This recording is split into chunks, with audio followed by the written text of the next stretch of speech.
ঠাকুর সংসারী বদ্ধ জীবের কথা বলেছিলেন।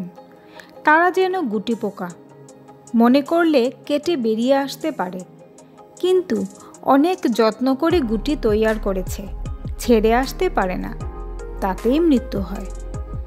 আবার যেন ঘুনির মধ্যে মাছ, যে পথে ঢুকেছে সেই পথ দিয়েই বেরিয়ে আসতে পারে, কিন্তু জলের মিষ্ট শব্দ আর অন্য অন্য মাছের সঙ্গে ক্রীড়া তাই ভুলে থাকে, বেরিয়ে আসবার চেষ্টা করে না।